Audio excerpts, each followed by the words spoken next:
Hello there, what's going on? It's JB here with another episode of the Mark II Burnley Career Mode, the 8th episode in the Mark II series. I hope you enjoyed last episode, number 7. We had something like 10 or 11 goals in that particular episode. I'm sorry, it's not going to be 11 goals this episode, I can tell you. Well, we did have 3 tough games in prospect. First up, we were away at Tottenham. You'll see that right now. You'll see that in a moment. And then after that, we've got 2 home games over Christmas. This is our Christmas edition. I know it's a bit early, a couple of weeks before the events. This is the Christmas period. We play Spurs, and then we've got 2 home games over the festive period against Middlesbrough and Sunderland. So 2 northeastern teams, the next 2 visitors to Turf Moor. We go into the game against Spurs in 3rd place, a point behind Arsenal. So a big opportunity here to go to the lane, maybe sneak a point, maybe 3 if we are daring enough. Well, let's just see how it all went then. I can tell you though, there was frills and spills in the 3 games. There wasn't many goals, but I can tell you this is the first game here against Spurs had frills and spills in it. And here we are as we travel to White Hart Lane for game number 1.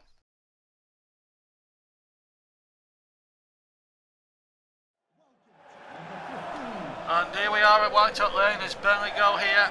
Pre-Christmas, a win for Burnley here would really give them a real boost going into the Christmas period, but they won't take anything lightly. The top scorers so far in the Premier League, as you saw there at the top of the against the Spurs team. We make several changes. We've always preferred to Lloris in goal. Remember, Tongan skippers aside, Harry Kane will be a handful up front, of course. Alderweireld, Lloris, Janssen, Dembele, amongst the pretty strong substitutes bench. For John Stutz's Burnley side, the selection is quite simple really. It's the same 11 as it has been for the last few weeks, with Graham Rashford, a real handful up top. But that look at the bench, Loftus-Cheek, Henrik, Vokes, 2 top players in their own right, but can't get themselves into that starting 11 at the moment. And maybe their opportunity may well come when the FA Cup kicks off in early January. The man in charge for today's crucial contest here at White Hart Lane is Anthony Taylor from Manchester. Burnley going towards the left-hand side in this first half in Clydenburg. Good ball forward, and here's Rashford. First time out, wide of the target. A goal kick, but Burnley starting the game properly and really well indeed. But Rashford's shot just wide of the mark, but a decent start from Burnley. Walker to Sissoko. Oh, lovely skills, lovely piece of trickery there. He's got Ericsson out inside the area, and the referee has blown. Stephen Defoe went a little bit late there, and referee Taylor shows in the yellow card.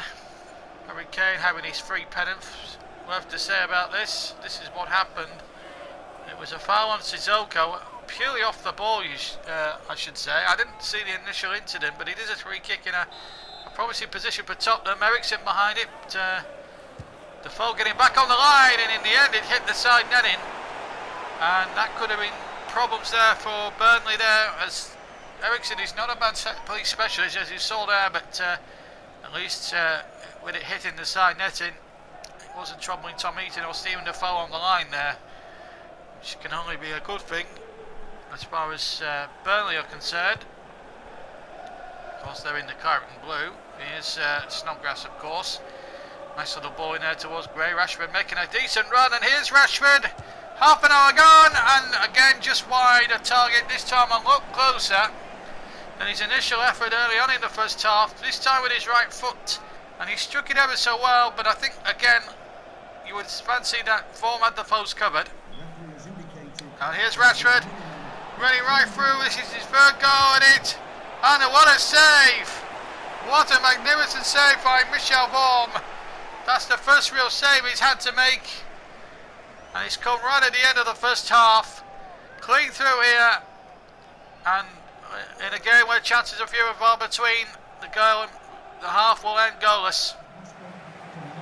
Welcome back as we go into the second half. Nusa Dembele replaces the ineffective Victor Wanyama at half time, and we're all set to start the second half going. Burnley are going to the walls, the right hand side in claret and blue. They haven't made any changes incidentally themselves at half time, so it's the same 11 for Burnley as Hughes It's through balls cut out by Fimmer. Now Dyer takes it up for Tottenham.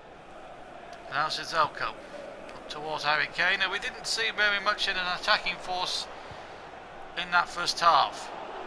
Sissoko will get it back, and it will be Tom Heaton with his first touch of the second half.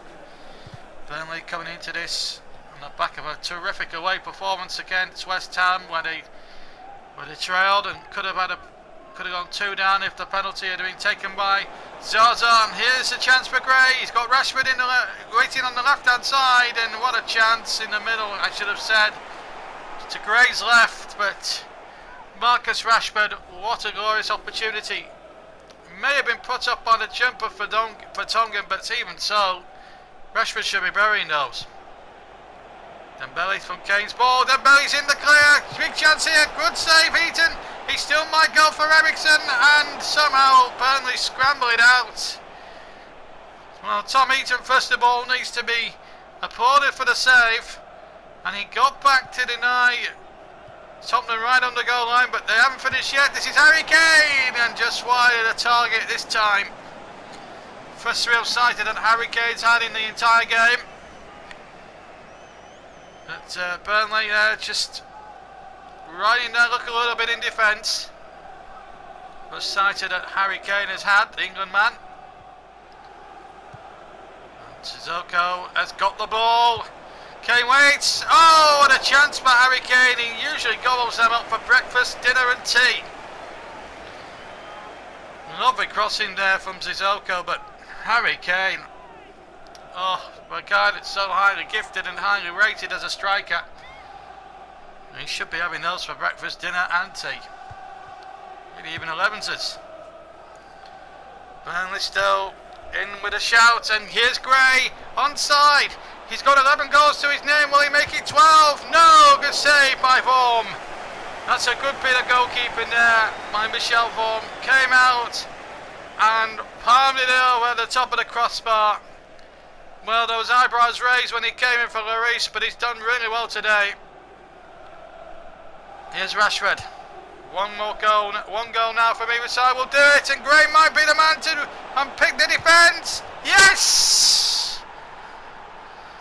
Spurs missed their chances, and Burnley have had one right at the death here. And Andre Gray, a man in form, coming into this game from the back of a brace against West Ham at the London Stadium, not too far away from here, has just won the game with a super strike.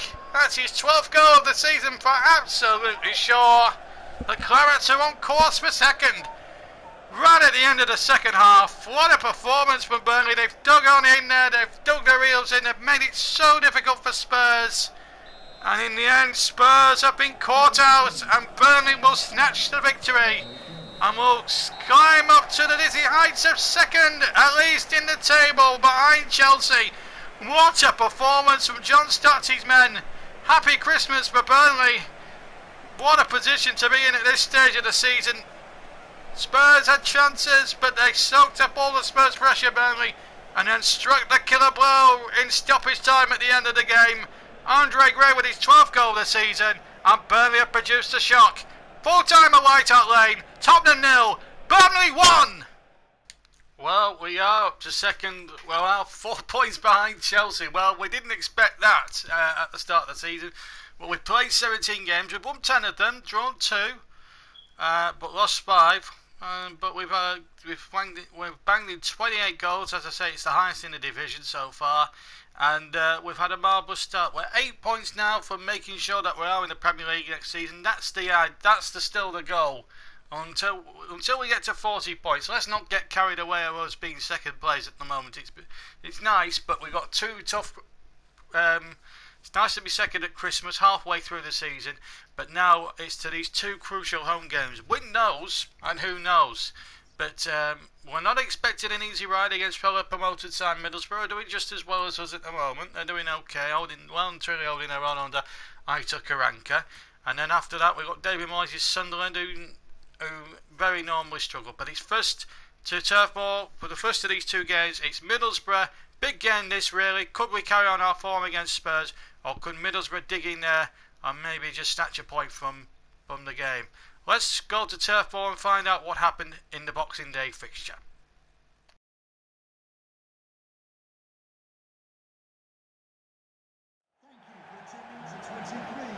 Hello and welcome to Turf Moor for the traditional Boxing Day fixture. Burnley again using the same 11 which won at Spurs amazingly in the last seconds. It's a real testament to this 11 that they're keeping the likes of Loftus-Cheek, Henrik, Volks and Arfield and Tarkowski out of the side. A real credit to them, but they're going to find it a bit of a stiff opposition against the Middlesbrough side, who were also newly promoted with Burnley. Burnley just need another 8 points to be assured of Premier League football next season, although they're going into the game lying second. Middlesbrough doing okay themselves, a decent side. Dimi Constantopoulos in fact gets the nod in favour of Victor Valdez. Ben Gibson skippers the side, and Jordan Rose, the former Blackburn striker, gets the nod up front. They had Negredo, who drops to the bench, and the referee in charge is Mark Clottenburg from nearby County Durham. When I say nearby County Durham, I meant nearer to Middlesbrough than to Burnley. Here's the setup for Middlesbrough. They're in the dark shirts and they've been given a free kick, fouled by Michael Keane here. And referee Cottenberg a little bit in there, very clean there to show the yellow card, I have to say. So we'll look at that again. Desart is the player involved. Well, he's got. Oh, that's it. Well, I'm sorry, but he's conned the referee there. Desart. How can that be a yellow card offence, let alone a free kick? Escapes me. But it's a Middlesbrough free kick. Got under false pretensions, I have to say. Looked a very dodgy decision by Mr. Cottenberg. And it's going to be Gaston Ramirez. Over the top it goes for a goal kick. And maybe justice in that period has been done. But so far, apart from the free kick from Ramirez, right on about. Here's George Friend of all people. And he tries to get rolled in, but it's well held by Tom Heaton. Stuani. On Middlesbrough at the moment. Not a good cross, really. Not troubling Heaton and Julief. We've had 40 minutes so far. Not really much to write home about in this Boxing Day match. It's not the Boxing Day bonanza that we were all hoping for, really. Here's Lowton. Last 5 minutes of what's been a very cagey first half. Here's Goodmanson. Burnley haven't really shown much in attack, which is a little bit worrying. Oh, that was better. Gray going in with Constantopoulos, but the Greek goalkeeper standing firm in that Middlesbrough goal. Surprising inclusion, considering that Victor Valdez's reputation and how well he does keep goals, certainly when he was in goal for Barcelona for so many years. Here's Ramirez at the other end. Oh, Lowton just about held on.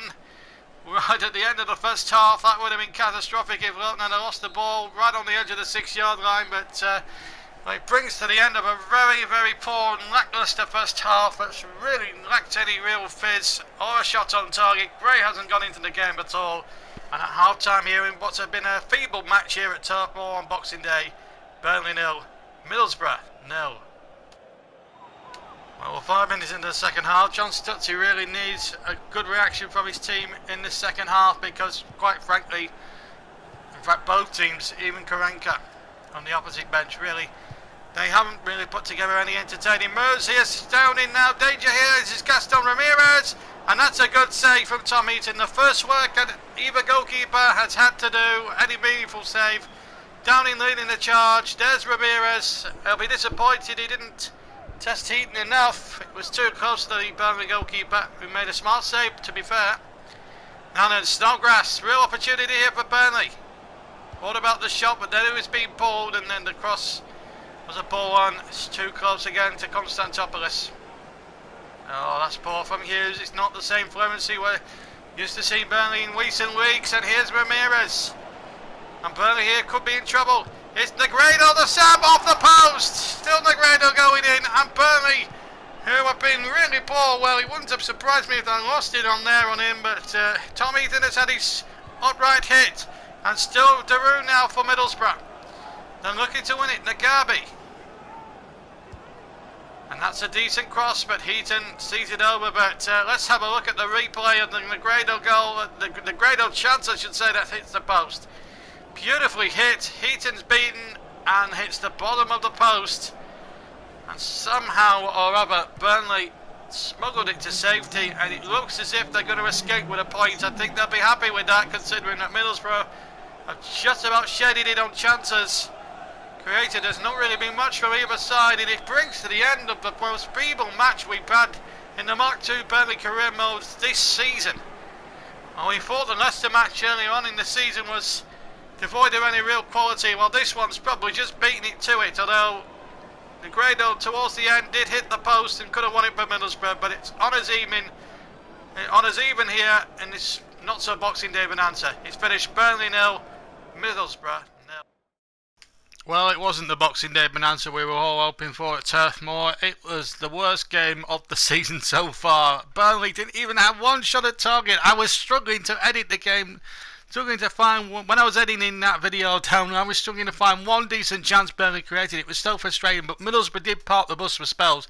But at least they did try to attack, to be fair to them, and they could have won it, really, to be fair. I mean, if they'd been a winner, I think they would have shaded it. But the damage isn't lasting because we've only dropped down the place to third. Stoke have taken our place. And Middlesbrough, well, they've given their chances of staying up a real opportunity. They've gone to 15 from 3 points above that drop zone. But we've got a big game coming up now as we keep trading the fringe players, making them better, because if they are needed to come in at any point during the season, at least then they've got the quality and the capabilities to come in and do well. Ben Mee's the only regular that's trading. We've got the left back there, Correa. He's our scout future star. I'm sure he'll be used at some point, maybe during the FA Cup run at some point. We don't know yet. But it's now back to Turf Moor for another North East visit. This time Sunderland. Big game this for us, because after the draw against Middlesbrough, it was important that we got 3 points against Sunderland. Bearing in mind we've got to go for Manchester City on the 2nd of January. So after rebuffing the Mushing team, we went on to Turf Moor. Could we put the wrongs of Boxing Day right on New Year's Eve against Sunderland?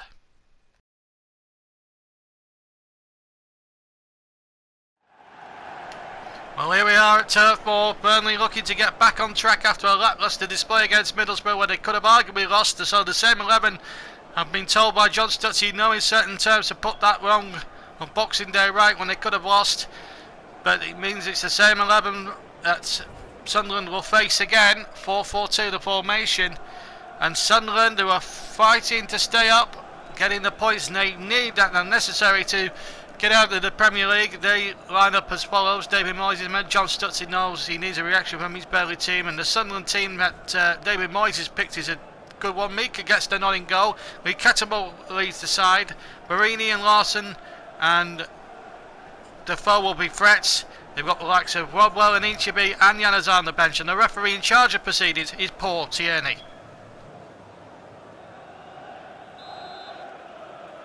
It's going to be Sunderland in the white shirts, attacking the goal to our left to kick off here at Turf Moor. Then we need, I tell you, in claret and blue, going from right to left.